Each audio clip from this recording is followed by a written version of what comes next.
Hello, YouTube. All right, so this is the Manifestation Mastery Course Marathon number 4, I believe, and this is episodes 10 through 12. Plus, I put in the original video that I made called The 5 Rules to Master the Matrix. So, this was the very first Escaping the Matrix video, which I think explains very well how the Matrix works, and most importantly, how to get everything that you want out of life if you understand how the rules of the Matrix works and you know how to manipulate it and get it to work for you. And so for that, wait till the end, and that will be the last episode, 20 minutes or so on this marathon. So as always, subscribe, hit the bell button, and of course right now we've got the lockdown.thunderwizard.com. And if you want to support this channel and you want to be able to subscribe to the Manifestation Mastery course, you can go to thunderwizard.com and subscribe there. And of course, courses.thunderwizard.com has all my books, all my DVDs, all my teachings, everything, but really mostly everything, almost everything except for books and stuff that I don't personally control. You can get everything at lockdown.thunderwizard.com for crazy savings, $3,200 savings or something crazy like that. That's just my way of trying to help out everybody during this really difficult, challenging time. All right, so that's it. Hang on to your seat and get ready to manifest your brains out. All right, here it comes. Real esoteric spirituality without all of the fluff, without all of the nonsense. This is the thunderwizard.com YouTube channel. Click.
Hello, Thunder Wizards. So today we are going to be talking about how to manifest true love.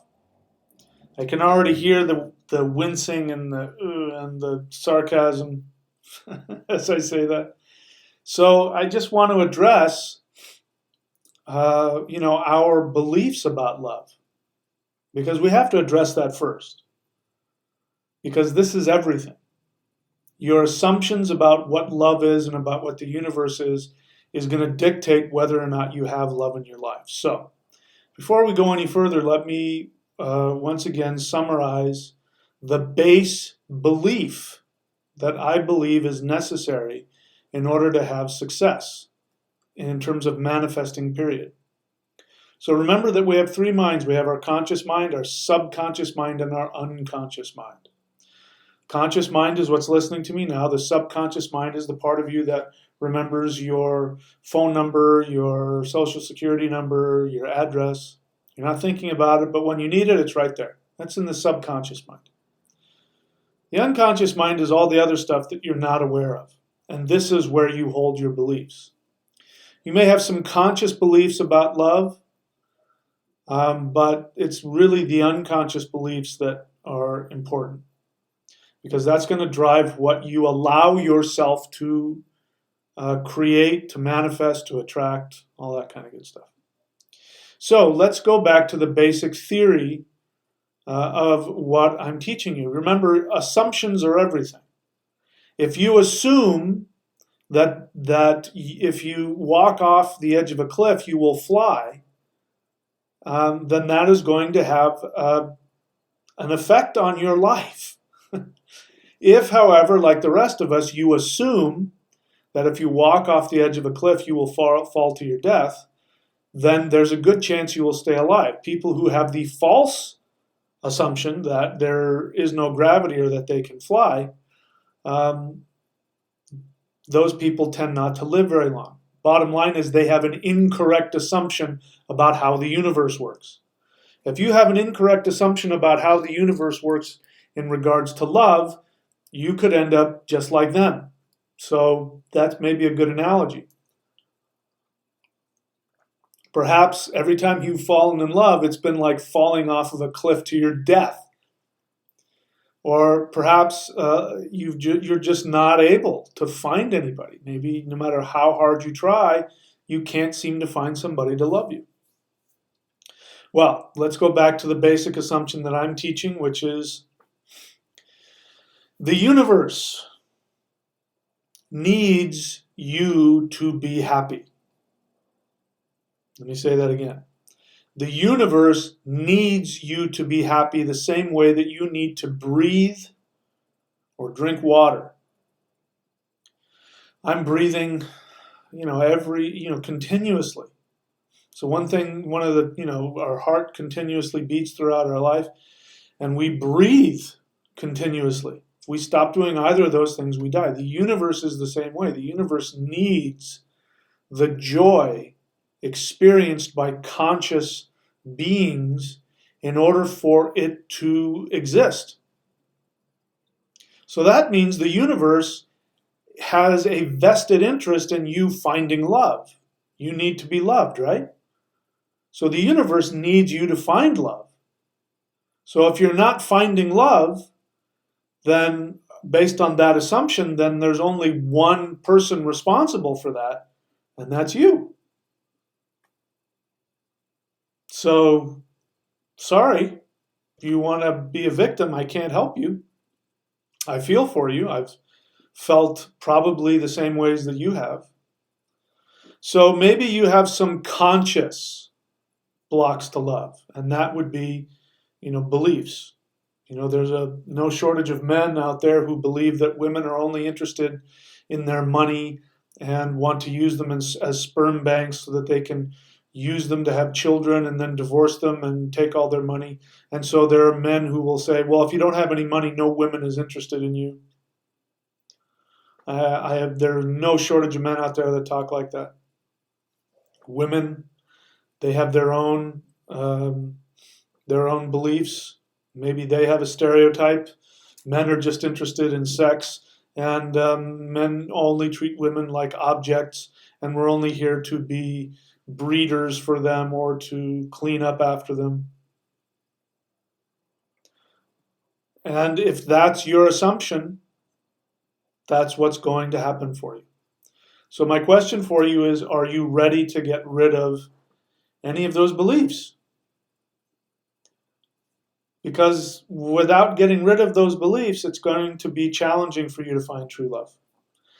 Being a man, I am well aware of that mindset that a lot of men have, that women are only interested in money and they use you and you can't trust them and blah, blah, blah. And I lived like that for years. I was celibate for 6.5 years, partly because of that reason. I just said, I can't trust women. They're just out there to use me and throw me away, and I can blah, blah, blah. But I can definitely say now that that is not the case. I know, without not only just from what my insights tell me, but from my experience, that there are women out there who are only interested in loving me for who I am. They could care less how much money I have. The only thing they want is me. They want me to give myself to them and to connect with them. That's all that they want. And that's the more that I do that, the happier they become. The same has got to be true for women. If your experience is that men don't appreciate you for who you are, and that they only want you for, whatever your list of things are, I can tell you that there are men out there who will love you and dote upon you and worship you. I mean, there are women that I've scared off because, when I get to know them, I'm like, this is how I love. When I love a woman, I put her up on a pedestal. I worship her. And they can't handle that. No, sorry. So be willing to take a look at what your assumptions are, your beliefs about love. And the question is, are you willing to get rid of those? Are you willing to let go of those? So, love is connected to the two other things that people want most. When we talk about the law of attraction, when we talk about manifestation, the three things that people want, number one is money, number two is love, and number three is health. So the same thing applies to the other two. In fact, for the unconscious mind, money represents the love of the mother. If you have issues with money, if you have issues manifesting money, if you have judgments about money, money is evil, money is wrong, money is the root of all evil. Actually, that's not the quote. The quote is, the love of money is the root of all evil. Money isn't the root, it's the love of money. If you have those kinds of thoughts that money is evil, money is wrong, or that you don't deserve money, or, blah, blah, blah, blah, blah, then that shows that you don't believe that you are loved by the universe. Because once we're out of the womb, the universe becomes our mother. If we had a good experience with our mother and our mother did her job, which was to reflect without agenda back to us our highest potential, then we will see that reflected in the universe, that the universe will appear to us as a loving mother. And we will always be able to say to ourselves, no matter what challenges come up, we will say, you know what, I can have everything I want, I can do everything I want. Have you ever known people like that? When you hear about these really, really successful people that went from rags to riches, what you find overwhelmingly is that no matter how challenging life is to them, they get up, they dust themselves off, and they go, I can have everything I want, and I'm going to go get it. The same is true with love. If you want love, you can have it, and you can go out there and get it.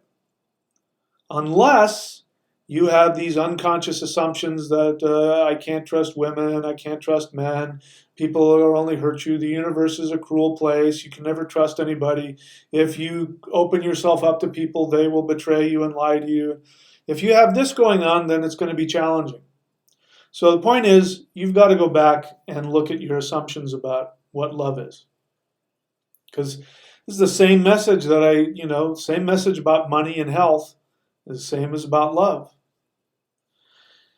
You are destined, you are created to experience success, love, and health. You are created to experience these things. The universe feeds off of you successfully having money, love, and health. The universe feeds off of it. So that means it is waiting there for you to give you that thing that you want. It's waiting to give it to you. Your only responsibility is to, number one, trust, and number two, take actions based on that trust. That's the only thing you have power over anyway, by the way. If you want to know the only thing that you have control over, is that. You can make the decision to trust, regardless of how much it frightens you and how much you don't believe it. You can make the decision to trust, and then you can make decisions to take actions based on that trust. When you do that, the universe must, I repeat, the universe must give you those three things. It must do it. So if you are somebody that struggles with love, you don't have it in your life, or you have unsatisfying love relationships or toxic love relationships, there's only one person responsible, unfortunately, and it's you. And we could go on and on and on about, what happened to you as a child or what happened to you in a past life that made you adopt these false assumptions that created these fears? Because the fear is a big thing, especially with love. We don't fear being a failure, and we don't fear being alone. We don't fear being a failure. We don't fear being alone. We are much more afraid of being prosperous and truly loved. The two most frightening things there are. And so you also have to be prepared to face that, because true love is going to push all of those buttons. I remember when I was in my 20s, late 20s, early 30s, I went through a period where I took all of my girlfriends to counseling with me because I thought if we went to counseling together, we'd be able to have a good relationship.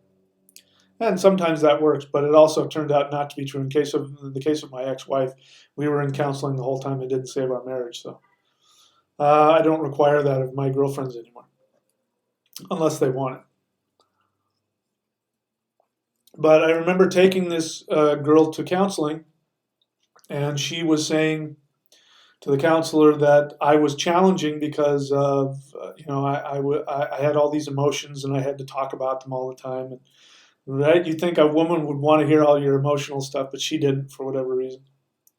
And she said, and we fight. And she said, my ex-boyfriend and I didn't fight at all. And to which the counselor said, that's why you're not with him, because you never fought with him. We fight because we're afraid.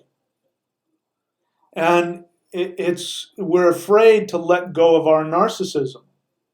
And our narcissism is good. There are good things. We have to be narcissistic in order to protect our boundaries and be ourselves, but we also have our narcissism associated with all of our fears and other things. So the fears that are working against your intimacy are going to pop up, and you fight about it. And working through that and talking about it and fighting about it is a way that you get closer. So the point is not that love means you're going to fight with your partner. I've been in relationships where we never fought, and they were great relationships. But it means that you are going to have to face your fears about love and about, this is what we're most afraid of, about somebody truly seeing every part of you. That's true love. True love means that you will be known, that they will see you. Now, I say that to you now, and you say, oh, yes, I want that. But really, do you want that? What things do you have that you don't want people to see?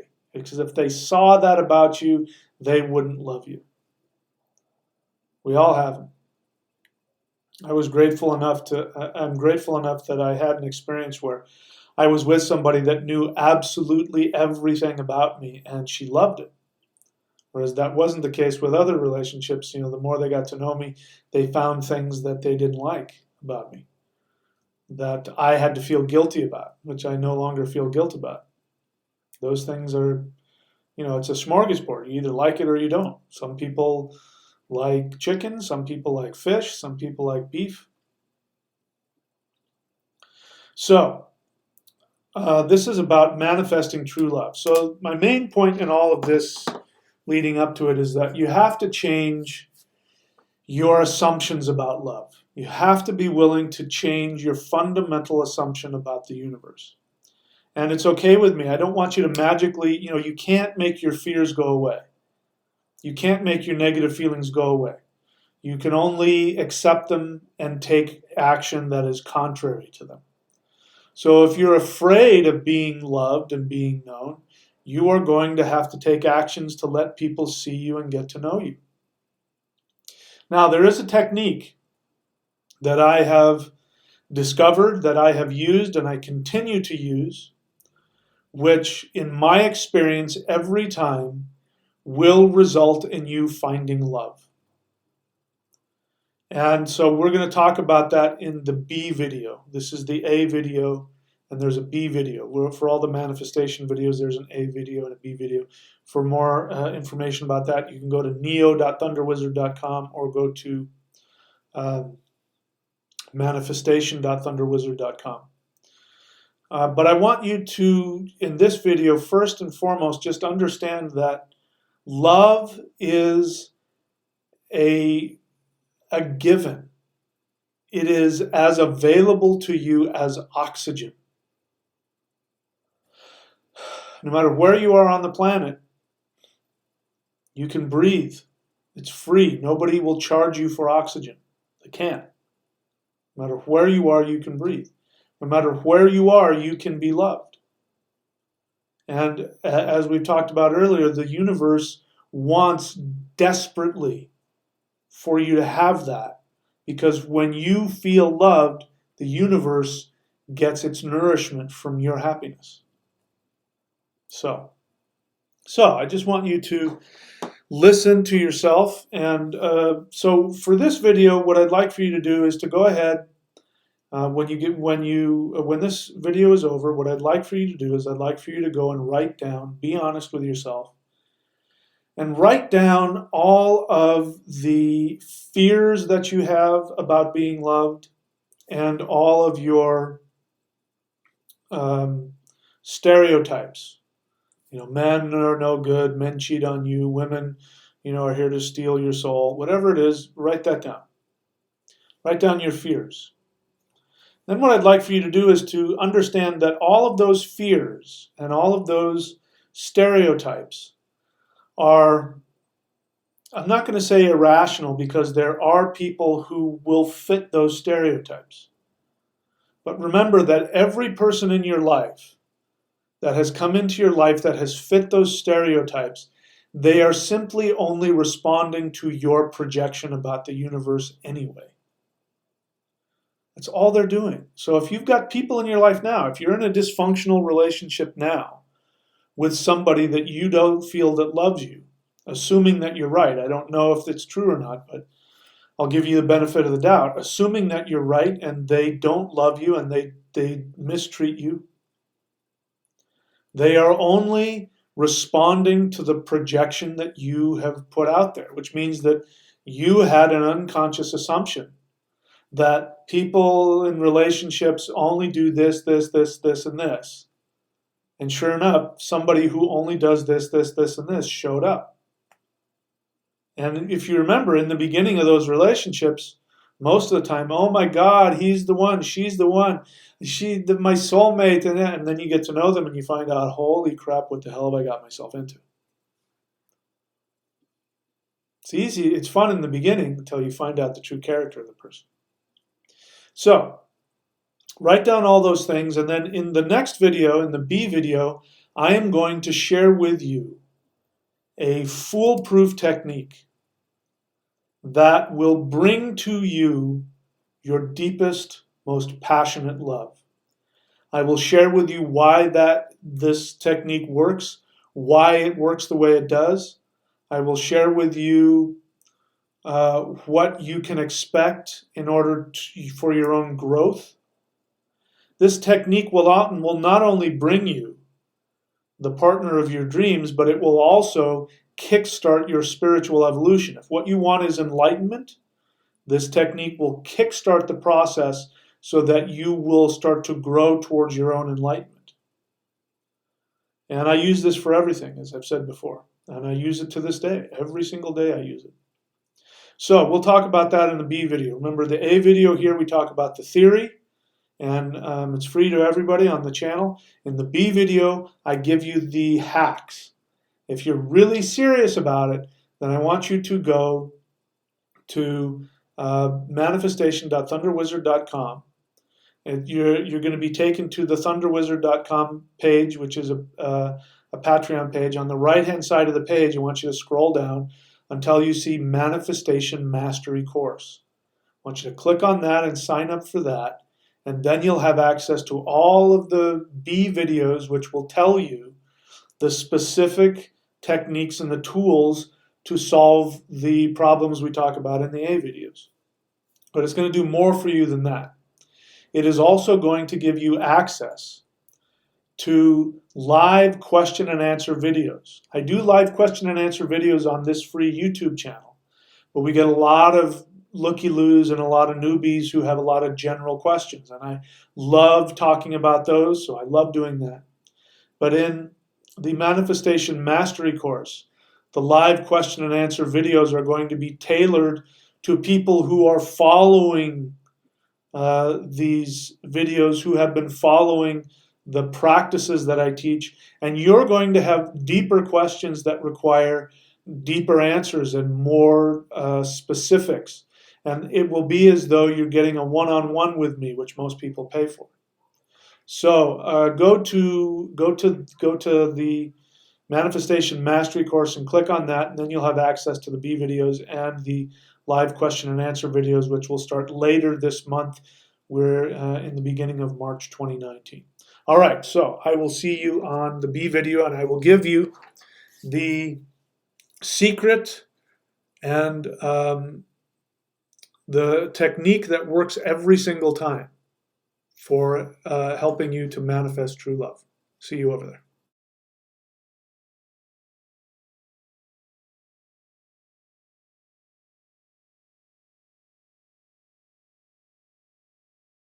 Real esoteric spirituality without all of the fluff, without all of the nonsense. This is the thunderwizard.com YouTube channel. Click.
Hello, Thunder Wizards. All right, so today I want to talk to you about how to escape from the influence of a psychic vampire, a predator, a narcissist, an emotional abuser. And this is extremely important to this series, which is the Manifestation Mastery course. And the reason why this is so important is because, in my experience, this is one of the biggest, if not the biggest, block to personal success. And I can't tell you how many times I have worked with clients who have made huge leaps in their ability to manifest their success and their prosperity. And then they get to this one issue. And this one issue, which has to do with people in their lives. People in their lives who are spouses, friends, parents, family members, who get between them and their success. And, we can call them all kinds of different names. We can call them psychic vampires. We can call them predators. We can call them abusers. We can call them narcissists. We can call them codependent. We can call them passive aggressive. We have all kinds of names, and there's all different masks that these psychic vampires use. And so a psychic vampire, I'm just using that as a catch-all phrase for somebody in your life who just takes your energy away from you and who oftentimes will literally stand between you and your success. They don't want you to succeed. And getting past that, this, in my experience, is probably the most difficult thing. Because I've worked with people who can overcome their own internal blocks, their own unconscious blocks to their own success. They can overcome those. And then they get to this threshold where it's either seemingly they have to make this decision between it's either my relationship with my spouse or it's my own success. And then that's when they disappear and I don't see them anymore. And it's very sad because, your success this is what you're here for. So for those of you who are new to this series, let me back up and share with you the fundamental teaching about how you are designed to prosper and succeed. Before you were born, before you were incarnated into this physical meat bag that you now have, this physical identity, you were an infinite soul in the universe. And you had a desire to experience something, or you had a message or a service, something that you wanted to give to the rest of the conscious universe. This is why we come into physical manifestation, by the way. It's because we have a desire to experience something in three-dimensional time, space-time, and we have something that we want to share with the universe, which will lift the universe up and all of consciousness up to the next level. We want to help everything to evolve. And so you made a pact with the universe. That pact was, you said to the universe, I want to incarnate as a human, and I want to give this gift, whatever it is, to the entire universe as a human. And the universe said, great, we need that. What you just described is exactly what we need. And here's what we'll do. When you are a human, because you're a human, you're going to forget we had this. But when you're a human, you will know when you are following that one thing that you're supposed to do, because it will give you great joy. Now, as a human being, we don't always know what our soul wants. I call this your soul desire. It's the one thing that you have to do. There aren't 10 commandments, there's only one. The one commandment that you must follow in order to have a successful life is to follow that which gives you the greatest joy in your soul. And we get confused. We get confused for a lot of different reasons. We get confused because we have physical desires. We have physical limitations, like we want fame, or we want lots of money, or we want lots of power. Those are from our reptilian brainstem, our fight, flight part of our brainstem that keeps us trapped in, quote, lower vibrations. And then there is our actual soul desire, which gives us great joy when we do it. Mine is surfing. Now, you might say, what? You came into this world to surf? That is the one thing that gives me the greatest joy. I mean, it's been, the conditions haven't been great, and I could get into why, but I haven't surfed for, a long time for me, which is about a month. That's a long time. And then a couple days ago, I went back out surfing, and I can't even explain to you the joy that, it's not just like it's fun, but like for 2 days afterwards, I have this orgasmic bliss. And it took me a long time to realize that that's what I'm here to do.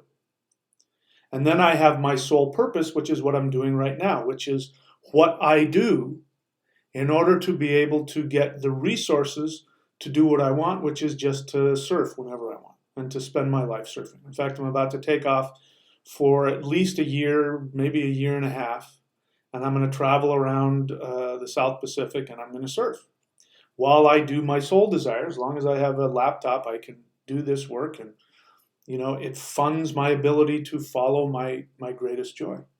And this is what I teach. I teach people that the most important thing in the universe is for every person to follow their greatest joy. That's what brings us all up to the next level.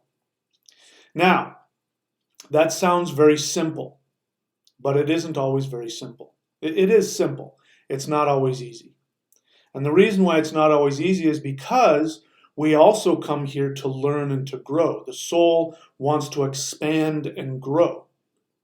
And the way it does that is it goes up against this main karmic challenge, which is what we're going to talk about today. Because in order to go after your true soul desire, you will, not you may, and this is where I differ from a lot of the New Age fluffy bunny stuff where everything is love and light. No, there are challenges here. There are karmic challenges. And sometimes these karmic challenges can feel like they're killing you. And that the main karmic challenge is at some point in your journey or throughout your journey, you will be continuously faced with the choice of, do I please other people? Do I get other people's approval? Family, parents, spouses, friends, siblings, society, religion, politics. There are so many people and institutions out there that are demanding that we follow their rules in order to get their approval. So we will be faced with the choice of getting other people's approval and love. Don't forget that. Love is a big one. There are people who hold back their love unless you do what they want. You will have to choose between other people's approval and other people's love, or what will give you the greatest joy.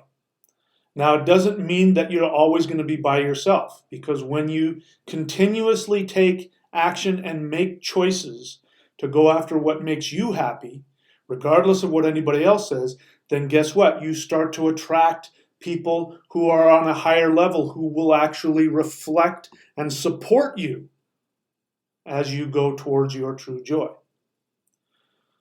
So, everybody listening to me can understand that, oh yeah, but the truth is that a lot of us, it takes one to know one, a lot of us have been held back. I spent 10 years in a marriage to somebody who I could never please. And no matter how hard I tried, I could not fit myself into her little box she wanted for me. And it not only, it was 10 years of my life that, on some levels are lost. I learned a lot from it, but, I can't get that back. And so I understand how challenging it can be. Extremely challenging. In fact, I'll go so far as to say this struggle of struggling between what you want on a soul level and what other people want is actually killing people. And I'm not saying this just for shock effect, it's just a fact. There are people who die of all kinds of physical diseases because of this conflict. Because here's what happens. When you do not go after what your soul wants, it creates a conflict in your unconscious mind. Now, consciously, this is where it gets really insidious. On a conscious level, you learn how to stuff all that down, and so it means you're completely unaware. And this conflict rages on the unconscious level, which can, first off, manifest all kinds of challenges and chaos and misery in your life. Poverty is one of them.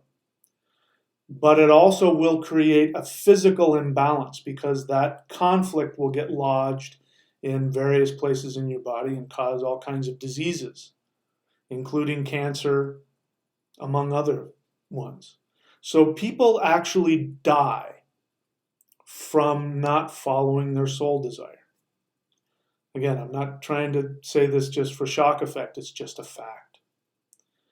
And the biggest conflict that I've seen is the conflict between not wanting to upset somebody or other people in your life. And what ends up happening is that on a conscious level, you say to yourself, I'm going to do what I can and I'm not going to be angry with them and that's who they are. And we make all kinds of excuses for them. But the truth is that your soul won't tolerate that. And on an unconscious level, you are full of rage. And one of the ways that this rage is expressed is in poverty. When you are living in a state where you just don't have enough resources, if you're constantly complaining about not having enough money in your life, And if only I had more money, it would all be okay. And if you say this, listen to this phrase, if you say to yourself, if I only had more money, it will all be okay. If within that you mean I'd be able to have enough money to placate other people, spouses, friends, children, because then I could buy and support them with everything that they want. If I could just have enough money to sort of pay them off, then I would be okay, and then I could go do what I want. If that is something that you think or you feel, it means you are in conflict with your soul. You will have a raging conflict. We could get into what, I've talked about how that creates poverty. But what I want to talk to you about today is how do you escape from being a prisoner of a narcissist, a psychic vampire, an emotional abuser, passive-aggressive victim? How do you escape? And again, here's what I've seen. When I work with clients, as I've said, a lot of times I will, they'll have some pretty big poverty issues. And I teach them how to take risks, to create, first to find out what it is that they truly enjoy doing, their deepest love. I encourage them and teach them how to go do that. I don't tell them what that is, they tell me. But sometimes they're in conflict, and my job is to help them resolve that conflict. So that's what I help them do. I help them find out what it is they truly want. Because one of the biggest confusions is that people don't know what they want. So if I say to you, what is it if you didn't have to make money and you didn't have to meet anybody else's expectations? What is it that you would do that gives you the greatest joy? If your response is, I don't know, that tells me that you are in tremendous conflict. That in your soul, you're stuck. It's like being frozen, because your soul, on one hand, is telling you to do one thing, and your desire to get love and approval and acceptance of others, which is a survival mechanism, meaning you honestly feel on an unconscious level, if you don't get their love and approval, you will die. It's not something trivial. I'm not saying, screw other people's opinions, go do what you want. I'm not saying that. I am well aware that for people who are trapped in these dysfunctional relationships with these psychic vampires, that for them it feels like a life and death choice, that the thought of breaking away from the people in their life and their needs and desires and expectations, the thought of that actually makes them feel as though they're going to die. It brings up such intense and in fact, people get sick. They make themselves sick, with that challenge. So I'm not trying to take that away. But this means that you are in such deep conflict if you don't know what it is that you want to do. You are in such deep conflict that it's a life and death issue for you on a psychological level. But the fact of the matter is this. As I said, there's only one commandment in the universe. That commandment is, you must follow your soul desire. And your soul desire isn't God's will. It's not God standing up there pointing down at you saying, if you don't follow my commands, you will be punished. You are sinful. It's not at all what it is. There is no judgmental being up there. The beings, the entities, God, whatever you want to call it, are only interested in your happiness and your well-being. They do not punish, they do not judge. The only person that judges you is you. Negative karma, it does exist. So if you do certain things or act in a certain way in a lifetime, in the next lifetime, there may be some negative, challenging karma. But you know who creates that? It's not some being up there, it's you. You say to yourself, you know what, I really want to learn this lesson, so I'm going to create these challenges so I will learn not to be a racist or not to use people or not to be an abuser. You do that. There is no being up there that does that for you. You are the one that decides to do that.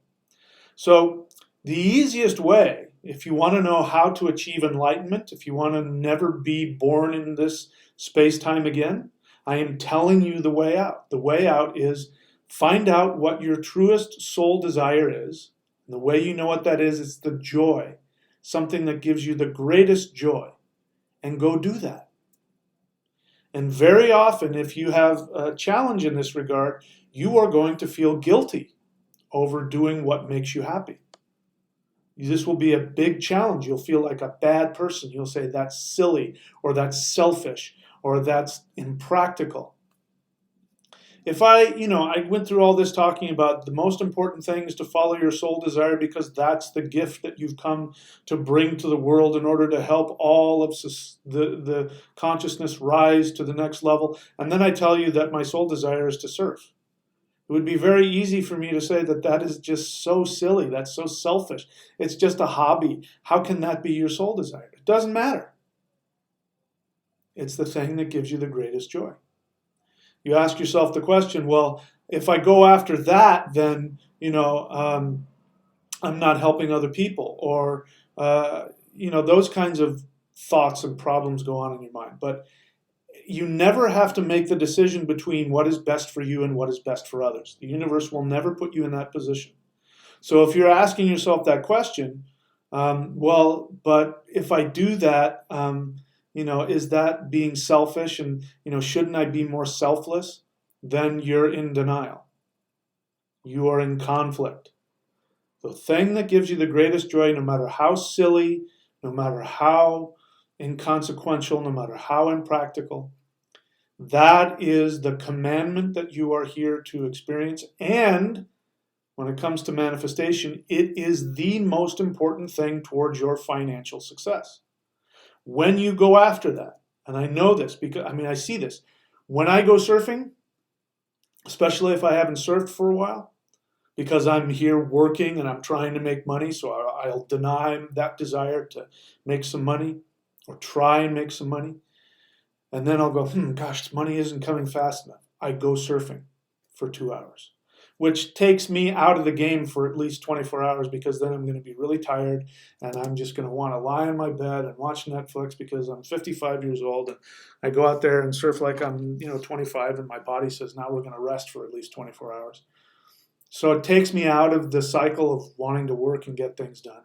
And the most interesting thing happens is that when I go do that, as I'm lying on my bed trying to stay awake, boom, sales. I get money. Money comes into my account.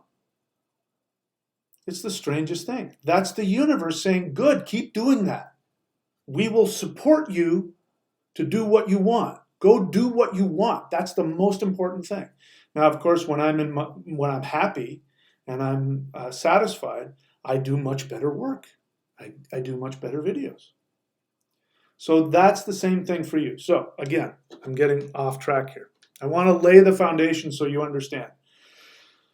This is the biggest problem. What I see is that when I work with people who are in relationships with psychic vampires, abusers, narcissists, addicts, codependents of all kinds, is that if they have the ability, they will start to make a lot of progress. They will take a lot of action. They will take big risks. They will start to create their own business, and then money will start to come in.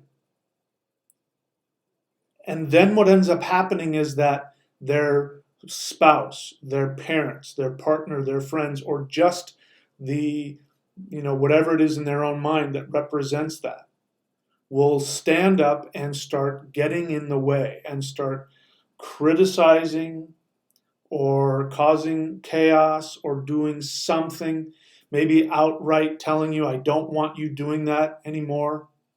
Why can't you just stay home and cook me food and bring me beer, whatever it is. And I could, on at least on one hand, I can tell you in the past couple of years how many people have come to that point. And then they have to make a choice. They have to make a choice between doing what they want or doing what somebody else wants. And that's when I lose them. They disappear. Sometimes they just disappear. Sometimes they will tell me I need to take a break. I can't afford it right now, and they'll create all kinds of poverty in their life so that they can't afford to work with me anymore. And they'll say, I'll be back later. And sometimes they are, and sometimes they aren't. Sometimes, and this is where you can really see the dynamic here, sometimes it will become clear. I can think of 2 or 3 people that I've worked with. I'm not working with them now, but in the past, people I've worked with who we start to get to the root of where their dysfunction is when it comes to following through and bringing money in.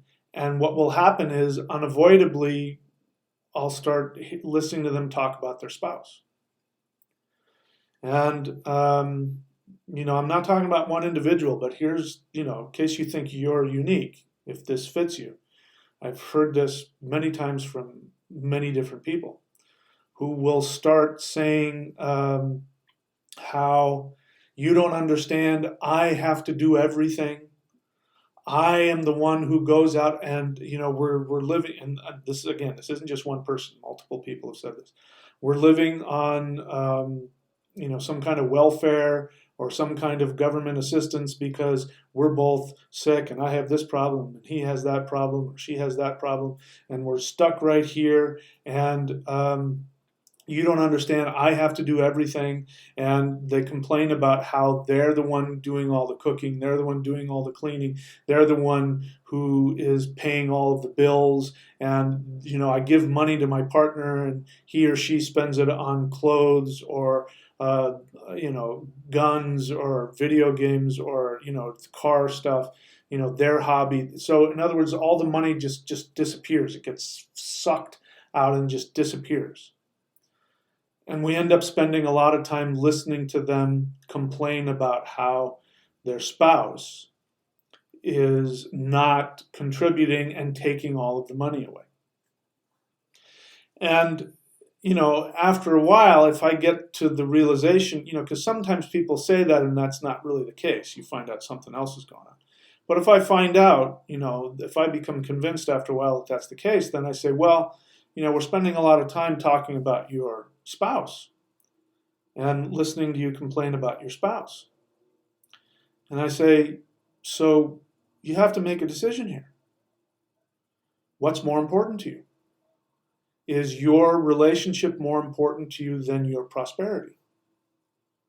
You have to make a choice. If what you're telling me is true, that this person doesn't want you to have your own business, and this person is taking all of your time, all of your energy. In fact, you have no energy left because you're just tired all the time because emotionally you're drained, physically you're drained. They're not having sex with you anymore. They don't spend any time with you. They don't talk about their feelings. They just take your money and your time. They complain. They criticize. And I say, why are you still with them? And then sometimes people will say, you know what, I don't want to talk about that. And I'll say, okay, and we'll talk about ways that they can improve their financial state.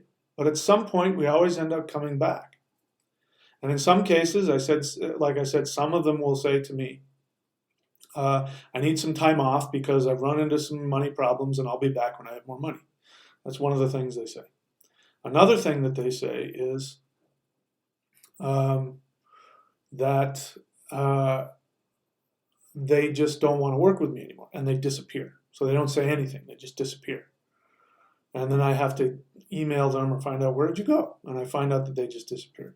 In some cases, when it's really clear, at least from my perspective, that in their mind they have to make a choice between either their prosperity or their spouse, what they do is they project that onto me and they make it a triangle. And in their mind, the battle is either their spouse or me, which of course I never make them. I'm just an observer. And so then they start fighting with me, and I'll say something on one of my channels that may not have anything to do with them. And I will have said something and pissed them off, and then next thing I know that they've left in a huff because I don't understand and I'm a misogynist or I'm a whatever it is. And then they use me as the excuse. Because what's really happening is I am the symbol for what they truly want. And they're rejecting that. But they don't want to acknowledge that they're rejecting their own success. So instead they reject me because I'm the symbol of that to them as their teacher, their counselor. So I'm bringing this up because this, again, we can talk all day about all kinds of stuff, and we can talk about your soul desire and following your soul desire and doing what you want. We can talk about getting over, what your parents taught you to do and getting over that. That's a very difficult struggle in and of itself. But when you have married, or you're in a relationship, or you're still living with your parents, or you've got people in your life who are in fact that, they're a narcissist, an abuser, then it's no longer theoretical. Then you have to make the choice. Do I want that person's love, or do I want to be prosperous? And it's an incredibly difficult, incredibly challenging, frightening, painful place to be. And it took me decades. It wasn't until I was, I started hitting right around the late 40s, early 50s that I started to really understand that. And in my case, I ended up walking away from that 10-year relationship. And that was one of the most difficult things I ever went through. Probably the most difficult thing I ever went through. So I'm not trying to minimize any of that. So, when it comes to living with a narcissist, here's one of the biggest stumbling blocks. If you're living with a psychic vampire or a narcissist, you probably want to find a way to get them to understand. And if you can just get them to understand, it will all be okay. When it comes to parents, kids, even up into their, deep into their adulthood, will seek to get their parents' love and approval. I remember doing this when I was in college. I was an actor, and I had done something that maybe had never been done.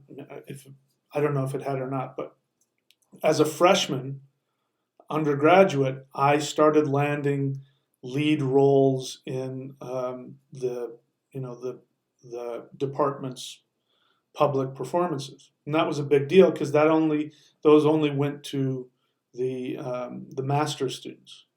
They never gave them out, so that was a big deal. And I remember the first big production I was doing, in the whole, for the whole department. It was a public performance. People were paying money to come watch this play. My parents came to see it, and I was in the dressing room putting my makeup on, getting ready for the show. And I heard the dean of the department walk down the hall, and I didn't know my parents were out there, and I heard him say, "Oh my gosh, are you Michael Denney's parents? You should be so proud of him. He is such an amazing talent." And he went on and on and on about how amazing I was and what a talent I was, and all this other stuff. And I was like, oh my gosh. And then I started thinking, they're going to get it. My parents are finally going to see how talented I am, and it's all worth it, and they're going to approve of me doing this. And and I was just so ready for that. Nope.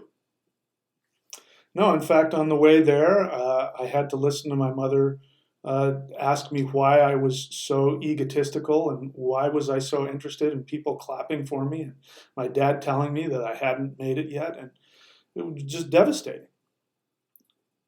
Devastating. And so when it comes to being with a spouse, if you are married to a narcissist, to an abuser, to a psychic vampire, there is going to be this obsession to get them to understand. And if I can just talk them into it and just get them to understand. I go onto YouTube, and you'd be surprised how many videos there are of videos about how to win an argument with a narcissist, or how to shut down a narcissist. All these videos about how to out argue, how to out intellectualize a narcissist. So you can see the obsession is there to try and get those people to understand you. When I used to work as a psychic on a psychic phone line, the majority of the people who called me were women wanting to talk about men. And among those, there would be a large number of women who would start off the phone call with, "I want to know, when is he going to figure out that he needs to grow up?" And they didn't want me to tell them, never. He's never going to figure that out. "I want you to tell me, when is he going to?" And I'd say, "That's really not a question. I get that that's what you want, but do you really want me to tell you the truth, or do you want me to tell you what you want to hear?" And so this is the dynamic when you have gotten through a lot of, let's say, your childhood codependent dysfunctional issues about manifesting prosperity in your life. And then you get to that point where you have to make that choice between what you want or what your partner wants. You get to that point and you start asking yourself, when are they going to accept me for who I am? When are they going to hear? When are they going to do this? When are they going to do that? So in the next video, this is 11A, Manifestation Mastery Course, video 11A. There's an A video and a B video. In the B video, we are going to talk about the solution.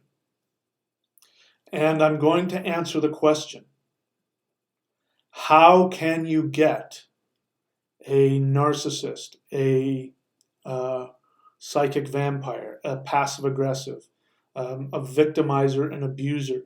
How can you get them to finally see you for who you are and support you in going after your dreams? I'm going to talk about that in the next video. So go up here to neo.thunderwizard.com and then follow the link that will take you to the Manifestation Mastery course. When you get there, it'll be on thunderwizard.com. On the right side, you're going to see Manifestation Mastery course. I want you to click on that. That has all of the B videos. This is the A video. The B video has all of the specific techniques that you can use to solve the issues that come up in these A videos. So anyway, a lot of things that I wanted to talk about. We could probably do a lot more. By the way, one of the things that's going to be happening very soon, starting in just about a week, this is March 21st, in just about a week from today, I will be doing live Q&A videos on the Manifestation Mastery Course channel. And so you can ask me any question you want in real time. I will, answer as if we're doing a live, personal one-on-one session. I'll answer your questions. That's one of the things that you get in the Manifestation Mastery course. Weekly question and answer videos. You can ask your question directly to me and I'll answer you in real time.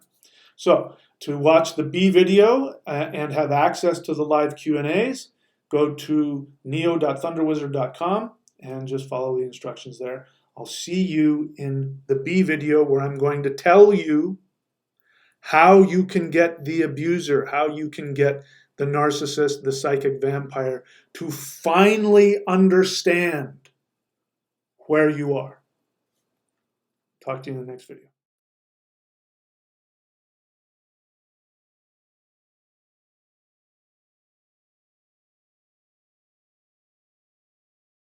Real esoteric spirituality without all of the fluff, without all of the nonsense. This is the thunderwizard.com YouTube channel. Click.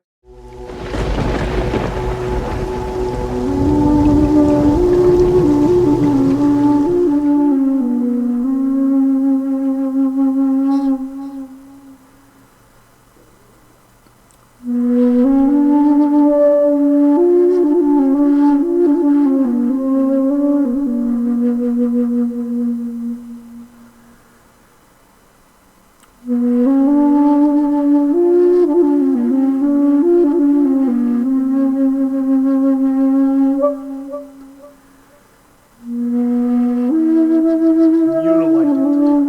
whereby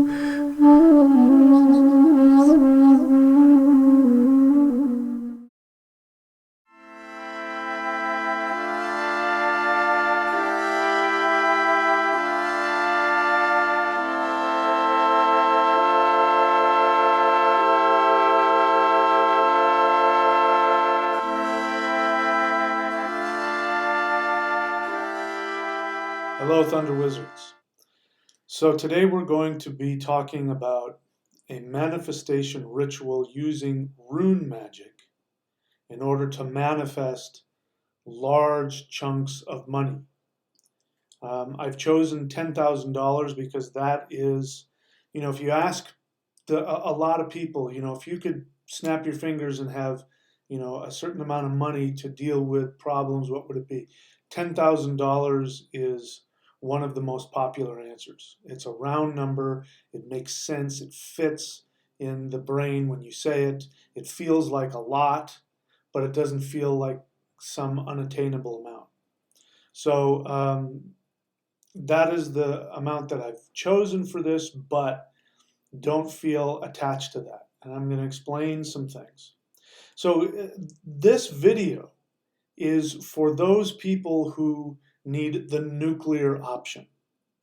If you're like me and you've spent decades of your life struggling with money, struggling to manifest money, and having seemingly bad luck, no matter how hard you try, no matter what you do, the world and everybody in the universe seems against you, and you just seem to, no matter how hard you try, you just seem to have bad luck with money.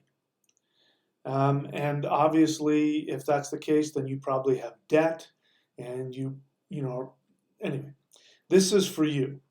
Listen, you can go onto YouTube and you can, type in manifestation, and you're going to run into a lot of seemingly very happy, very positive, very confident people who talk about how I did this and I did that, and now I have $1 million. And, there are people out there who have been trained well by their upbringing. And so their unconscious mind and their subconscious mind and their conscious mind serve them. And so they can do things like, I've decided to do this and have this, and then it seems to magically happen. And then they tell you how to do it, and then you go try it and nothing happens.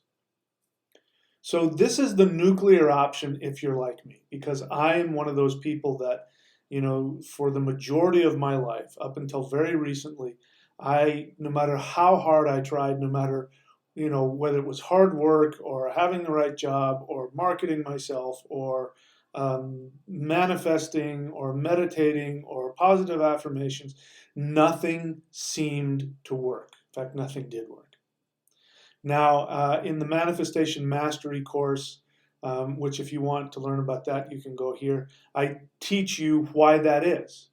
And so what I'm doing is I'm the guy who's teaching manifestation for people who have bad luck when it comes to manifestation. If you don't have a problem deciding what you want and manifesting it, you don't need to listen to me. This is for those of you that you've tried everything and nothing works. So this is a very powerful ritual, and it's a hack, really. It's a hack into your unconscious mind to give you the power to manifest big chunks of money when you need it. So I'm going to be sharing with you. It's important that you listen to the whole video. Watch it all the way to the end. Because at the end, I'm going to share with you some other ways that you can even make this nuclear option even more powerful. And so we're going to be sharing that in a later video. But for now, you need to start with this one. So what we're going to do is we're going to be using the magic of runes to help you manifest large chunks of money. So what are the runes? You may know of the runes as those funny looking alphabet symbols that you see in Lord of the Rings that the dwarves use. That's actually runic writing. The runic writing is what was used in Northern Europe before the Italic script or the Latin script, the script from the Romans, was adopted. Before that time, in much of Northern Europe, they used an alphabet which we now know of as the runes. So the runes themselves, before they were used as an alphabet, they were used as magical symbols and as magical sounds. And even before the advent of writing, the pre-Christian tribal people of Northern Europe who lived in their indigenous shamanic spiritual path, they used sacred sounds to manifest reality. And these sacred sounds in this tradition is called the runes. Rune means secret or whisper. I'm going to explain to you what both of those mean. But if you're not familiar with runes, go do some research on that. I talk a lot about runes on this channel, so you can search within this channel and learn about the runes. I'm not going to get into that right now. So we need to understand what the runes are. So the runic sounds and their corresponding symbols have a direct vibrational connection to the energies that make up the entire universe. So the universe that we live in is manifested from these sacred sound syllables. Now, we humans took those sacred sound syllables and created speech from it. And there was a point in time when speech was magical, that just speaking something created reality. We live in a different time now, so we're not as connected to energy as we used to be unless we do a lot of energy work or spiritual work. So chanting runes and working with runes can directly connect you to that energy pattern, those vibrations. And with practice, you can actually speak into existence or think into existence what you want. And this is one of the powers of rune magic. So we need to understand what runes really are. Runes are transformational energies. So the reason why I've said that this ritual is going to be the nuclear option is because we're really kind of cheating here. We're going straight to the structure of the universe, which is made up of life force energy. And we are taking the pillars of the sounds that are continuously creating the universe, and we are tapping into them. Now, what ends up happening when you work with runes is that the runes transform you. So they're not just something that you just grab and use. No, they're powers in and of themselves. In fact, they are, one might even say they're more powerful than the gods. They are incredibly powerful. And they are themselves transformational. So we're going to be doing two major things with this rune ritual for money today. What we're going to be doing is we are going to be vibrating that rune which is connected directly to what we now call money, but really it means resources. But the main resource that we use in our modern society is money. But this essence of the power of resources is what this rune that we're going to be tapping into, which is the rune Fehu. If you don't know what it looks like this. This rune of Fehu is the rune that connects us to what we now call money. And what the runes do, besides vibrate on the level of what they represent, is they also transform us. Because if you are somebody who is continuously running into problems when it comes to manifesting money, it means that you have a conflict in your unconscious mind. Your unconscious mind is the part of your mind that really is manifesting everything all the time. So when somebody grows up and is taught well by their parents, by their society, by their environment, their family, then what ends up happening is that all three of their minds are functioning together in unison, and they have no conflict. They don't have a problem when they decide, you know what, I want this or I need that, because they know inherently that they deserve it. There's no fear involved, there's no worrying, there's no desperation. There's just this belief that, you know what, I want this and I'm going to have it. And so they make that determination, they start taking action towards it, and magically it happens. They say, yeah, I said I was going to be a millionaire and now I'm a millionaire. To them, it makes perfect sense. Now, that's at the extreme level of somebody who's been taught by their upbringing and their society to be able to do that, and all three of their minds are working together. We are probably not at that level.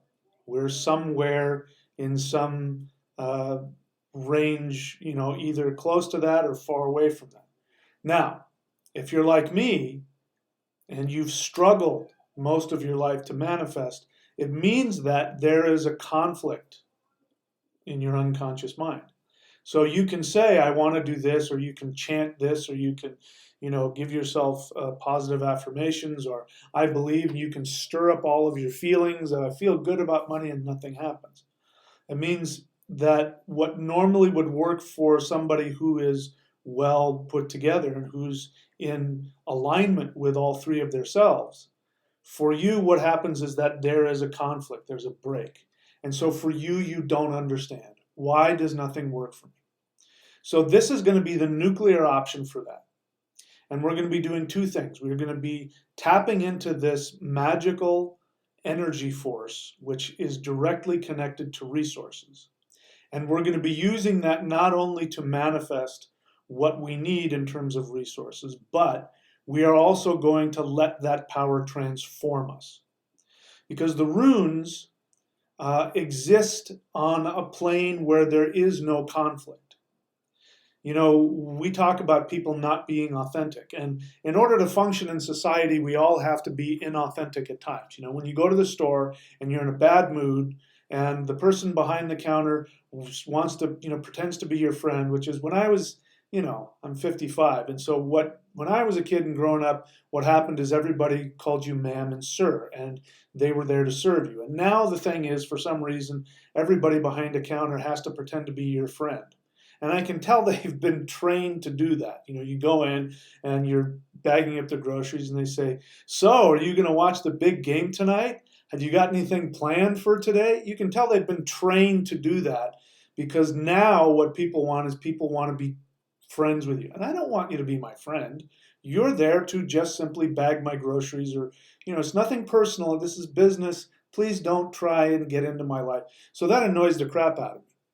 So in order to function in society, we have to be inauthentic at times. And, I can't go through the line and say, please don't do that. Please don't. I know that somebody told you had to say that to me. Please don't pretend to be my friend. I don't watch football. Please stop pretending like you care about what I'm watching on television. I can't do that.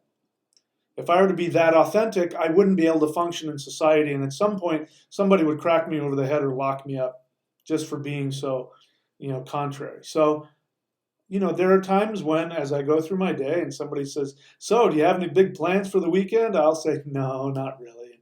Did you watch the big game? Oh, gosh, no, I didn't. But hey, thanks a lot. Have a great day. When really what I want to do is say, please just, bag my groceries. Thank you. So there are times when we have to be inauthentic. We have to lie in order to get along in this society. We have to pretend to care. We have to pretend to be in a good mood. We have to pretend to like people. We have to, if you're in a relationship, right, and your wife or your husband is being a pain in the ass, or you just can't stand them, or, they need to shave, or they don't smell good, you, in order to function, you smile, you tell them that you love them, and you do things you don't want to do. That's something we have to do. The runes live in a completely different environment. The runes live in a dimension where there is no untruth. And so what happens when you chant the runes, regardless of which rune it is, what ends up happening is that you become transformed. You become transformed, And if there is conflict within you regarding whatever this rune is connected to, you will have to face that conflict. So I'm using the word transformation because as you chant this Fehu rune in the way that I'm going to give to you in a moment, what will happen is, number one, you will initiate that rune to go out and bring resources or money to you. But the rune is going to also go inside of you, into your unconscious mind, and it is going to ferret out the conflict. Because if you are somebody who struggles with money, if you always feel poor and you don't have enough money and you don't have enough success and you have bad luck and nothing ever works out for you and the government's doing this to you and people are doing that and the universe is cruel and people, if that is your experience, and that was my experience, if that is your experience, it means that you have a conflict with yourself about money. And when you chant this rune, that conflict is going to want to come to the surface. You will have to transform, and it may be a challenging process. I'm just telling you right out now, the transformation process may be challenging for you, but that's okay. It's like, if you eat bad fish, you got to puke it up, otherwise you're going to get really sick. So same thing here. If you have a conflict in your unconscious mind about money, meaning unconscious means you're not aware of it. That's the most important thing. You're not consciously aware of it. Consciously, you don't have a problem. You know you need money and you want money. On an unconscious level, meaning on a level deep beneath your conscious awareness where you don't know all the stuff that's gone on since you were a little kid, you have a conflict. There's a part of you that is fighting the idea of having money. So when you chant this rune, that is going to come up. So there's a lot more that we need to talk about. If you really, really are serious about this, then we need to talk about this more, and we'll do that in the next video. For now, we're going to go ahead and I'm going to walk you through what the ritual is. So this is the level 1 ritual for using the rune Fehu to attract money. There's a second level ritual, which I'm going to talk about in a moment. But for now, I'm just going to share this one with you. So here's what you do. Fehu is associated with the northern direction. As we teach in Thunder Shamanism, there are 9 worlds. Actually, it's not just those of us in Thunder Shamanism. This is the understanding of how the universe is made up all over the world. My ancestors, the pre-Christian Norse people, believed that the universe as we know it is made up of 9 dimensions or 9 worlds. And so the world where Fehu comes from is going to be in the north.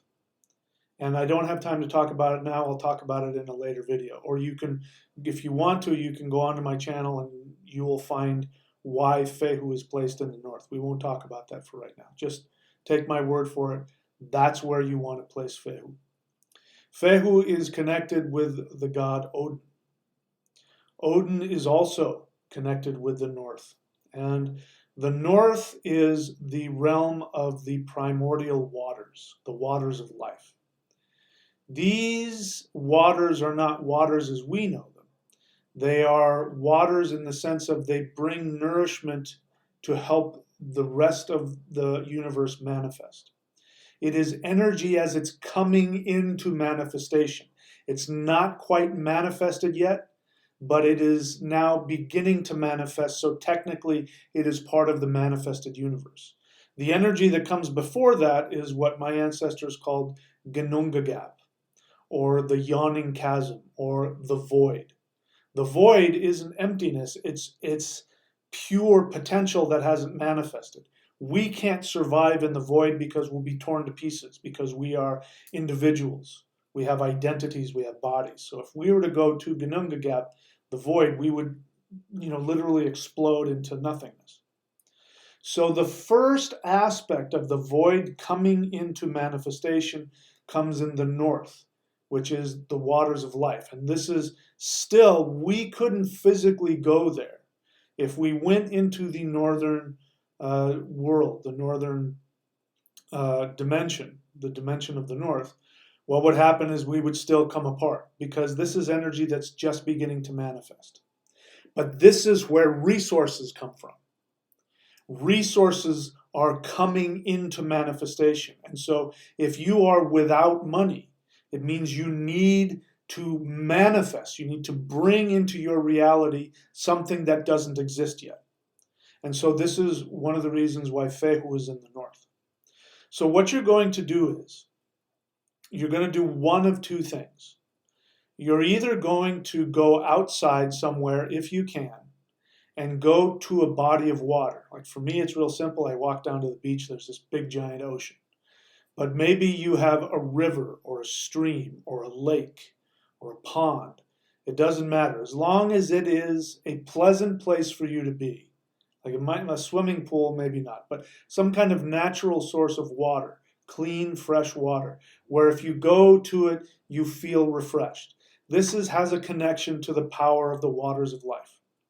So you either go there and face that, or if you don't have that, then you're just simply going to face in the northern direction. And for a total of 9 days, okay, for a total of 9 days, you are going to do this following ritual.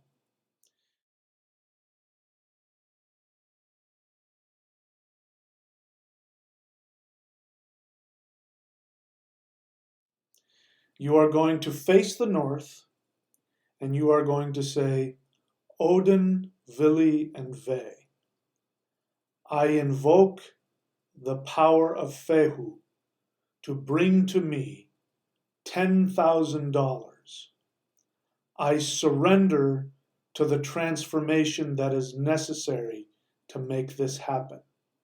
So it is commanded, so it shall be done. Okay, so I've put up in writing, so go back if you need to and pause, copy that down. You can read it as you do it. And then I want you to, after you do that, when you're done with that, what you're going to do then is you're going to trace onto your third eye the Fehu rune. So if you're not familiar with what the Fehu rune looks like, here it is. And so remember, you want it to face out. You don't necessarily want it to face in, you want it to face out. So what you're going to do is, if this is how it is when you're, this, right? You're going to turn it around. So you're going to draw the Fehu symbol like this. Okay? So that's what you're going to do. You're going to face the water or face the north, and you're going to chant what I just told you to chant, and then you're going to draw Fehu on your forehead. You're going to do that once a day for 9 days. Once a day for 9 days. Okay, so that is the level 1.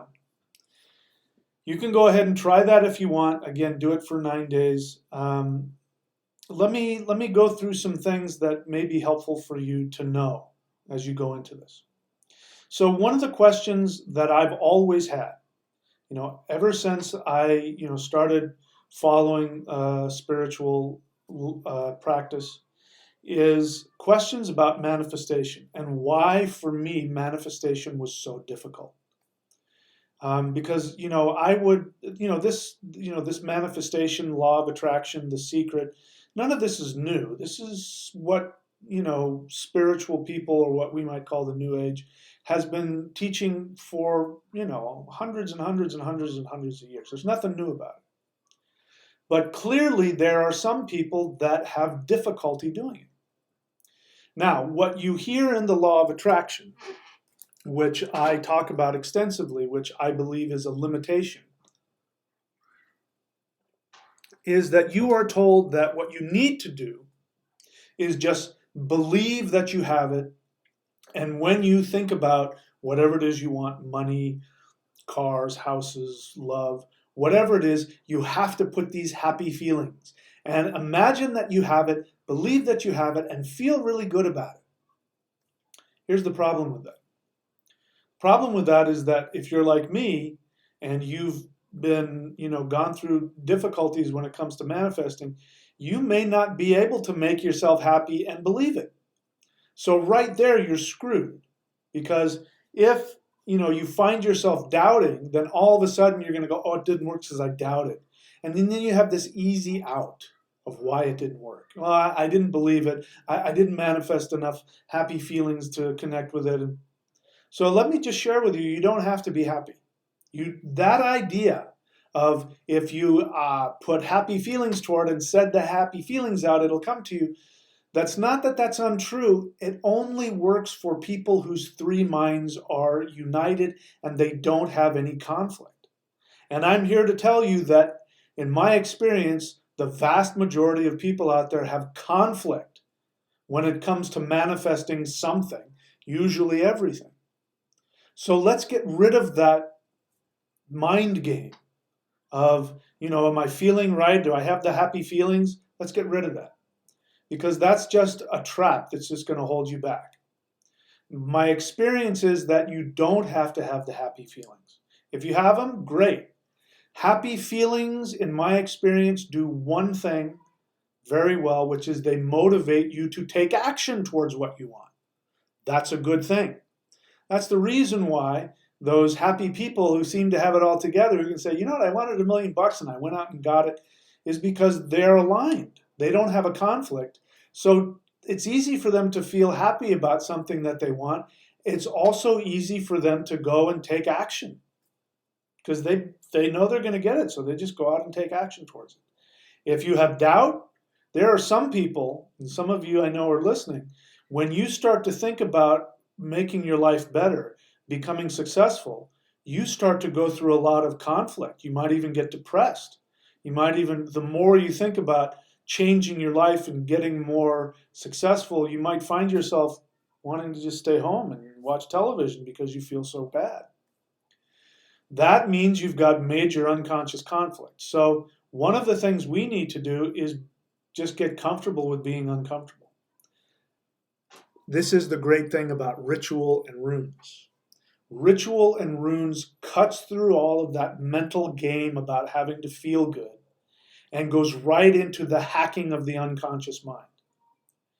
And you noticed in the chant there that the first part of it is that you're invoking the power of the Fehu rune in order to attract money, and then you are consciously stating to the universe that you are prepared for the transformation that it will bring to you, which means that whatever conflict you have about money in your unconscious mind, meaning that you're not aware of it, whatever conflict you have, like you don't think you're worth it, you don't deserve money, money is bad, we have all kinds of things. It doesn't matter. You don't need to know what they are. But if you have conflict, trust me, it's something like that is in there. The second part of that chant, when you say, and I surrender to the transformation necessary to achieve it, you are giving the rune permission to go into your unconscious mind and bring to your awareness the conflict you have, the parts of you that have beliefs like you don't deserve it, life isn't fair, I don't deserve money, whatever it is. Those will now be dealt with, and it might be challenging for you. Because what happened is that earlier in your life, you adopted a belief out of fear in order to survive. So you shouldn't feel guilty about this. There was some point in your life where it made sense to you to latch onto some belief, the universe is unfair, rich people are bad, whatever it was. You latched onto that. Maybe you were taught it. That got lodged in your unconscious mind. You grew up and now you have this reality of I need to make money. But no matter how hard you try, you seem to run into some unseen wall. That unseen wall is your unconscious. The rune and the chant that I gave you will go in and hack that so that you will be forced to face your unconscious feelings and patterns, and then you will have to let it go. So that's why you have to do this for 9 days, at least 9 days. I mean, you could do it for 10 days or 30 days or 40 days or for a year. In fact, the longer that you do it, the more power it's going to have. But for now, you're just going to start with 9 days, because 9 represents all of the 9 worlds, and 9 represents the 9 facets of your personality. So at the very least, you are starting a process. Okay? Now, I said $10,000, like I said, because that's a number that works for a lot of people. But pick whatever amount you know that you need to do. So here's the next part. Before you do anything, what you need to do is you need to go and write down exactly what it is that you need. I mean, calculate. How much are you in debt? How much money do you need right now to get you out of that hole and get the dentist appointment or get the car payment or get the, figure out what that is. Again, $10,000 is not uncommon for a lot of people. So figure out exactly what that is. That's important. Because what ends up happening is when people want to manifest, especially if they come from this place of conflict, they're already desperate. They're already feeling fearful. They already feel like it's not going to happen. They're trying to convince themselves, desperately to find some way to do it. What ends up happening is that people overreach and they go, okay, well, I want to win the lottery. I want to be a millionaire. So I want to manifest $5 million. Now, money is just money, and that's just a number. But how you relate to that is going to have a huge impact on it. Because the truth of the matter is that very few people need $5 million to be comfortable and happy. They might need 10 or 20,000. That might be a very realistic thing that they need. So you have to focus on what you are going to believe, number one. In other words, I can see myself having that amount of money and using this for it and benefiting from it. And, you'll have this feeling of that I deserve that. Even though there might be some conflict, it still makes sense. But $1 million, $5 million, a part of you is going to go, I don't need that. That's it. That's unreasonable. And then you'll sabotage it. Okay, so start with something that you know. It's also important that, a lot of times people are so in debt and so screwed up about money that they don't even know. They don't even have a real accounting about how much money they actually need. They may want $1 million, but they may only need 5,000. So sit down with your, get up your bank account and your credit card and your bills and look at it and go, all right, in order for me to be comfortable, this is how much I need. That is really important, because then you get to a specific number. The universe likes specific numbers, because, when you're just throwing out there, I need $1 million, you don't really know what that means, to be honest. How many people here know what $1 million is like and what you would do with it? Truth is, once you get out of what you know how to do, it might be a gazillion, like in the Mike Myers movie. He wants a gazillion dollars. What the hell does that mean? $1 million for most of us, we don't know what the hell that means. 5,000, 10,000, 20,000, we know what that means. So figure out exactly how much you need and then go back and do that. Now, for those of you who are really, really serious about this, in the B video, this is the A video, in the B video, I am going to show you the true, full nature of this ritual. It's going to involve using all of the 9 worlds. It's going to involve using all of the entities in the 9 worlds. And you're going to go through all of the 9 worlds in 9 days. And I can guarantee you this. If you do the full-fledged ritual that I'm going to share with you in the next B video, you will be transformed. I guarantee you. You will be transformed when it comes to money. I'm not saying it's going to be easy, but you will definitely not be the same person after you go through that as you were when you started. Now, if you're afraid of transformation, real transformation, then stick with this ritual that I've just given you. You will still be transformed, and for all I know, it might bring you everything that you want. If you're not afraid of real power, real magic, real transformation, then I need you to go to the B video. So if you're not familiar with that, go up here to neo.thunderwizard.com and follow the link, which will take you to the Manifestation Mastery course. That's where I have all of those videos where I get into the real nitty-gritty of how to manifest. Okay? So for the real 9-world transformational Fehu Rune ritual, go to the Manifestation Mastery course and see the B video for that. I'll see you over there.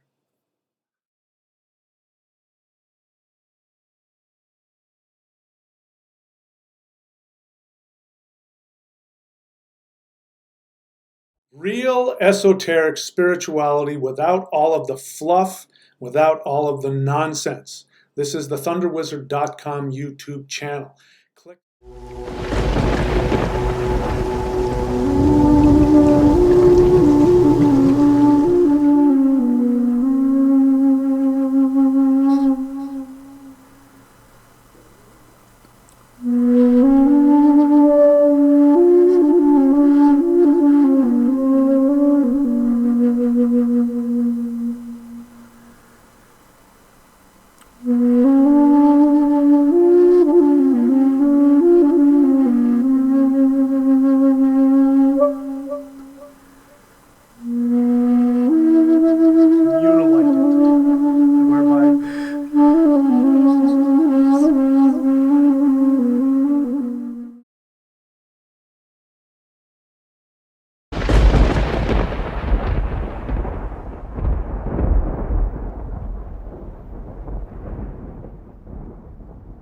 Hi, this is Michael William Denney of the thunderwizard.com YouTube channel. So today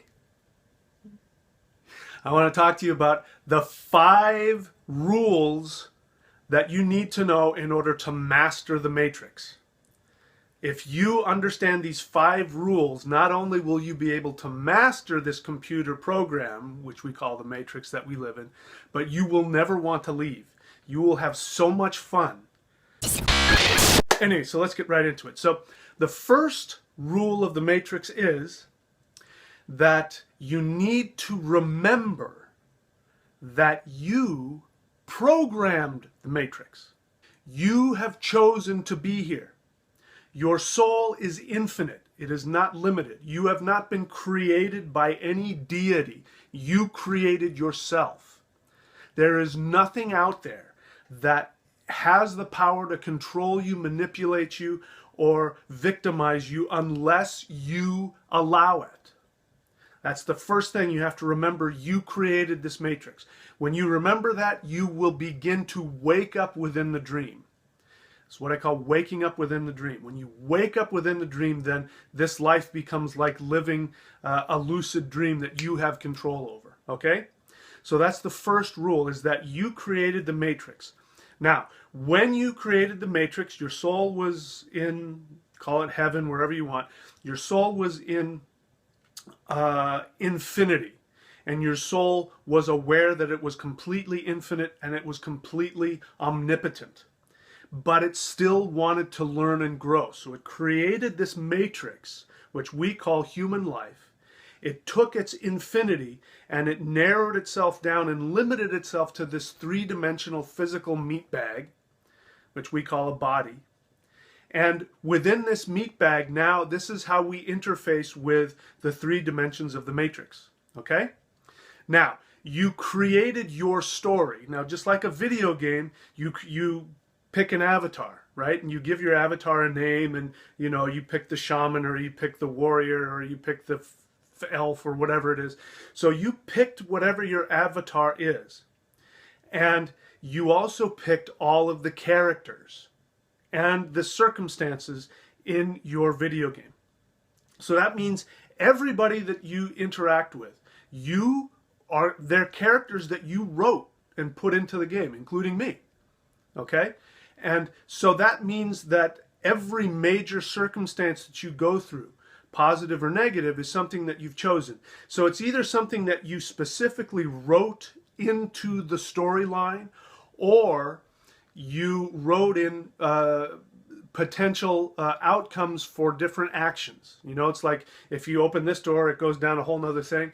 So you give yourself little choices, but you've written all the potential outcomes of all the different actions that you've taken. So that's the first thing. That's the first rule. You wrote the game and everything in it. The game is designed to respond positively to actions taken from bravery, from fearlessness. Okay? That means every single time that you take an action or you take a risk in your life towards something that you want, and it's frightening for you, every time that you do that, every time you act against your fear and you do something that you're afraid to do, the game is designed to respond positively to that. And that means you get the power-ups, you get the special keys, you find the maps, you know, opportunities and circumstances, and new characters come into your game. So it responds positively every time that you take actions based in fearlessness. Now, conversely, this is extremely important to understand. Most people have missed this, and this is why most people feel like victims, is that the game is also designed to respond negatively every time that you take actions or you adopt beliefs based in fear. That is why I hammer on people. I'm sorry if you think I'm attacking you. I'm not. But when people believe that they're victims, I hammer away at that. You are not a victim. There is nothing that's happened in your life that you yourself either haven't designed or that you have allowed to happen. The game is designed that way. You designed it that way because your soul wants to learn and it wants to grow. And this video game that your soul is in is a game that the main thing that it's teaching you is to take actions based in fearlessness. So when you take actions or you adopt belief systems out of fear, you're going to get a negative response from it. This goes into rule number 4. Now this is also extremely important. And if you understand this rule, this 4th rule, you will master the game. This is where most people get stuck. And that is this. When you take actions repeatedly, when you repeatedly take actions, especially if you take the same actions based in fear over and over and over again, this sends out a message to the game, and the game automatically responds by creating a virus. This virus creates self-perpetuating negative loops, self-perpetuating loops based in fear. What it means is that if you take continuous action based on fear, then what happens is it gets extremely hard to get out of that. That means that people who are trapped in fear, who believe that they're victims, will continue to seek out people, institutions, situations which will reinforce their fear-based ideas and keep them trapped. And so people who have this virus, the virus grows and it gets worse and worse and worse and worse. And on the extreme levels, this virus becomes insanity. This is all that insanity is. If somebody is insane, it means that they have taken actions based in fear over and over and over and over again, and the virus grows and grows and grows and grows, and it creates its own little mini matrix within the matrix, and you get stuck in it. This is what insanity is. Okay? So that means that if you're one of those people, and I've been in that place, so I know exactly what this feels like. If you're one of those people and you're trapped in one of these created loops of fear, that means that every time that you take an action based in fearlessness, you're going to bump into severe resistance. Your mind is going to throw up all kinds of red flags and all kinds of fears and confusion. It's going to be very difficult to get out of it. But the way that the game is built is that it's designed to hammer into you the destructiveness of fear-based beliefs and fear-based actions. So some people never get out of that loop in one lifetime. You know, after they leave, what the soul does is it goes back up and it goes, wow, I got stuck in one of those fear loops. I didn't make it out. And so what happens is you create the matrix again, and sometimes you make it more difficult because, listen, we respond just as well to negative reinforcement as positive reinforcement. But this is how the game is designed. The game is designed so that you get so sick and tired of the negative reinforced actions that you don't do it anymore. And trust me, once you've pulled yourself out of one of those fear virus loops, you never want to go back. And you learn the lesson. You stop taking yourself so seriously. You stop taking this life. People who talk about how victimized they are and how this life is a prison and, oh my gosh, you take yourself so seriously. Listen, it's easy for me to say because I've gotten out of that. I'm not in that loop anymore. Okay, so that's number 4. Repeated actions based in fear create these self-perpetuating fear virus loops. Very difficult to get out of, but if you keep taking action based in fearlessness, regardless of the resistance that comes up in you, you eventually get out of that. And then once you're out, you never have to go back. Okay? All right. So rule number 5. The point of the matrix, the point of the game, is for you to learn the difference between your true desires, the desires of the soul, what I call your soul desires, and your false desires. These are desires based in fear. These are desires created by the reptilian brainstem. Now, the reptilian brainstem is a feature of the game. You know, like all games have little traps in it. The reptilian brainstem is a trap of the game. And by the way, all the reptilians that exist in the world who lord over you and control you, they only exist here. That means that you're in a little maze, trapped in, and if you look at the reptilian brainstem, it looks like a maze. You're trapped in the maze. And within those mazes is the reptilians, okay? So if you get out of that maze, you never have to deal with the reptilians ever again. All right, so when you understand the difference between your true desires and your false desires, then you start to have fun. Now, this is called mastery of the game. Once you master the game, you don't want to leave. Somebody had asked me, you know, in the previous video, if you know the rules to exit the game, why haven't you exited? Because I'm having too much fun. If you remember, by the way, if you watch the movie, The Matrix, Neo doesn't exit the Matrix. He stays in there because it's too much fun. When you master the game, it's too much fun. You don't want to leave. And I'm in that place right now. Now, this is the great thing about knowing the true desires from the false desires. False desires are, you know, pretty typical. Most people have them. Money, fame, power. You know, some people ask this question, you know, why is it more difficult? Why are some people born into more difficult circumstances than others? Well, the first one is they chose to be in that because they have an advanced soul. And if you have an advanced soul, that when you come out of the game and you go back up into, you know, infinity, you go, man, that was fun. I want to gain more power. And so to gain more power, you make the game more difficult. The people who have it so easy, look at so-and-so, he has it so easy. I know I've suffered from that. I'm just going to give you an example. I mean, I could give you a bunch of examples, but I'm just going to give you one. Kanye West. That guy has everything anybody could want. He has money, he has fame, he has success, he has the hot model wife. I'm sure he could get any woman that he wants. And where is he right now as I make this video? He put himself into an insane asylum. He's locked up because he's crazy. He's miserable. And he's miserable because he is, number one, I think he's a new soul to this plane. And he thought that if he came down and he had all the stuff that he would be happy. And so he's learning the lesson. Trust me, next time around, when he comes back, he's going to make it a little more difficult on himself because he realizes that's not the way to happiness. You know, so negative reinforcement has its place. All the difficulty that you go through is based on giving you the negative reinforcement because, you know, once you touch that hot stove and you burn your finger, you don't touch that hot stove again.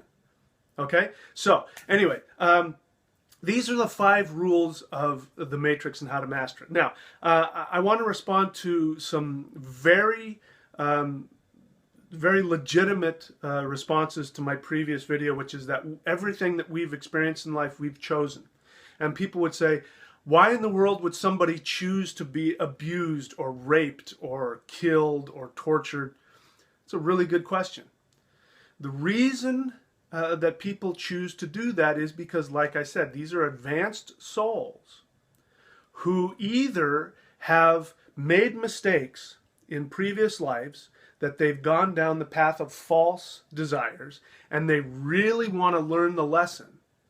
And the way, like for instance, let's say in a past life you were abusive to others. You took the easy way out and you thought that power was going to give you happiness. So you created yourself king of the world or whatever it was, and then you got lost in that. You got deceived in that false desire. And as I said, it's self-perpetuating. You get in a self-perpetuating loop. You became abusive and you were hurtful to others. Well, when you're in infinity, you sit there and you go, wow, man, that was not fun. But I'm afraid that if I don't give myself some difficult, challenging life, I may do it again. So I want to go back and I want to know what it was like. That's why people do it. Somebody mentioned children. Now, again, if you're saying that there's a difference between children and adults, then you're not understanding the basic premise, which is that your soul is infinite. And every soul has chosen to be a child at some point. And they choose the people and they choose the scenarios. Okay? So, look, here's just the practical thing about difficulty in life. And it's up to you. I know it's difficult to comprehend how could my soul possibly choose to be in such a difficult, horrific, painful situation? Well, the first thing is, from the soul's perspective, it's a video game. It's just like when we go and watch a movie and we see horrible things, or we watch horror movies or whatever, we know that it's not real. If we were to see that in real life, it would be a totally different experience. But when we look at it from the objectivity of sitting and, then we know it's not real. That's what it's like for the soul. When we go and we create these video games that have things that we think are just unbearably horrible, it's not that way for the soul. The soul doesn't see it that way. So that's why if you see somebody who's living in horrific circumstances like the children in Aleppo, my heart goes out to them. But what I see very advanced souls who've chosen to go through difficult scenarios because they really are brave and they really want to learn to empower themselves. That's why you will get a lot of powerful stuff in this game if you help people like that. People like children who need help, if you help them out, you're going to get all kinds of positive things, because those are advanced souls that are making their way through this game. All right? And the danger is just the same for them. They could get trapped in fear-based loops and all that. So for anybody who's recovering from any kind of abuse, again, you guys don't know anything about me or my past. So I'm not minimizing what anybody's gone through. Anybody listening to me that's gone through difficult, painful stuff, you are an advanced soul. And the way out of that is to honor that and to say, yes, I chose this because I wanted to learn. What am I here to learn with this? What did I choose? What lesson did I want to teach myself? Because if you don't adopt that attitude, you're in danger of getting in one of those fear loops. And then you'll be one of those people who are victimized for the rest of their lives. So there's a practical aspect to this, which is, why would you want to live in a universe where there's an omnipotent God or these evil archons or all whatever who have the power to manipulate you, to suck the life out of you? Why would you choose to live in that universe? I don't want to live in that universe. And listen, I could go into my life now and what my life used to be like. I don't have time in this video. I'm going to talk more about that. But listen, my life, if you were to look at my life, I rent a tiny little one-bedroom house. And now I love it. It's very quiet and very private. Little tiny one-bedroom house. My only income comes from making these videos and from the books that I write and from, a few people that I counsel with privately. Every month I'm barely making it, but you know what? I've just accepted that. And as long as I don't get flipped out about it, I have such freedom. I'm 53 years old. And I have the body of a 25-year-old Olympic athlete. I'm not on any medications. I don't have any health issues. You know, a lot of people my age are on all kinds of medications. They got all kinds of problems. And they have all the money in the world, a lot of them. But they're miserable, some of them. So this is what I mean. When you master the game and you understand and you know how to play this game, the freedom and the joy that you experience is boundless. And by the way, that's the point of the game. When you master the game, you live in perpetual joy. Doesn't mean you don't have issues or challenges. That's part of the game. But you have this continuing joy throughout your life. Anyway, that's it for now. I could go on and on and on. I will. There will be more videos about this, but that's it for now. If you like this video, if you like this channel, you can support the channel. If you don't see this, scroll below where it says support this channel. Subscribe, like, tell your friends about it. And listen, you know, look at the other videos that I have on this channel. Do the meditations and the energy practices that I teach, and you can begin to grow on this path. If you want personalized attention, you can become an apprentice, or you can have a private session with me, and I can teach you how to do this stuff. Anyway, so that's it for now, my friends. Until next time, may the Matrix be your servant.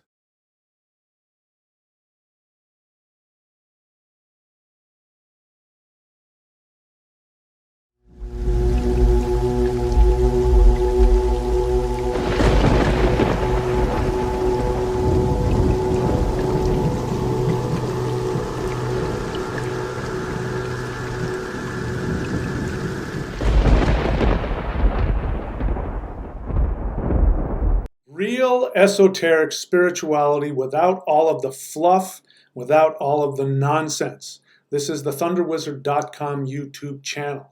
Click.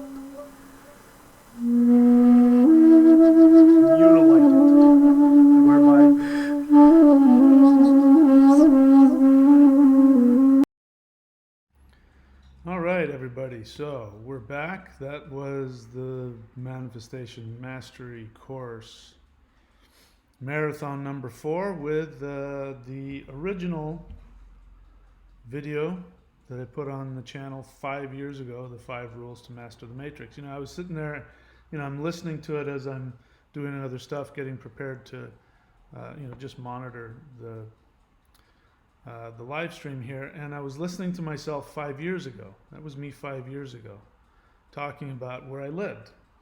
You know, that I lived in a tiny little no-bedroom house, and I don't remember what else I said, but I was basically saying that I had everything that I wanted in my life, and that I only did what I wanted to do, and I had all of the resources that I need. And I'm like, wow, I'm not living in a tiny no-bedroom house. I'm living in a 3-story 3-bedroom posh beach house right across from, I think I've showed you before, but living right across from you know, my fantasy. You know, I was just down there today. I've taken videos today. I get to walk through this beautiful rainforest, and then down through the trees and a little bit down the beautiful trail there is this just amazing beach. That's what's right across the road from me there. You know, you can't really see it, but it's surrounded by rainforest that you walk through as you get to this beautiful beach, and the water's still like 80 degrees right now, and the sun is shining. It's 80 degrees outside, and it's yeah. So I was just thinking about that as I was listening to myself. And so that should be, because one of the things that I make this channel here for you guys is to be an example. And so I'm constantly telling you what's going on in my life and what I'm doing and what I'm practicing, so that you can see 5 years later, am I full of crap or am I telling you the truth? And I say, if you want what I have, you got to do what I do. So I share with you what I'm doing. If I run into issues or if I've got challenges in my life, I tell you, here's what's going on and here's where I intend to be. So 5 years from now, you can take a look and see if what I'm doing is resulting in me having what I want in terms of this channel. I've decided that I want my YouTube channel to be the premier resource on YouTube, which is why while I'm talking to clients and while I'm doing other stuff, I am live streaming pre-recorded stuff. So if you want to support the channel, the main thing you can do is watch everything. Get on my channel and binge watch everything. Learn how to search within my channel, and there's, right now we've got, I think, 750 videos on the free channel. We've got the thunderwizard.com channel where you can go and subscribe there and watch the other, the B videos of the Manifestation Mastery course, where I share with you all of the ways to, get the benefits of what I talk about on the free channel here. And courses.thunderwizard.com in case you want to see all my books and other things. If you want to have everything that's basically on courses.thunderwizard.com that I have the ability to give to you, and I'm going to give it to you for free, except for a few one-on-one sessions. That's really all you're going to pay for is one-on-one sessions. But $3,200 savings of everything else, go to lockdown.thunderwizard.com. That's my way of giving back to, people as they're going through a really tough time. And of course, subscribe and hit the bell button. This is just the beginning. All right, so thank you all for showing up, and I will see you all you guys, very soon. All right, take care.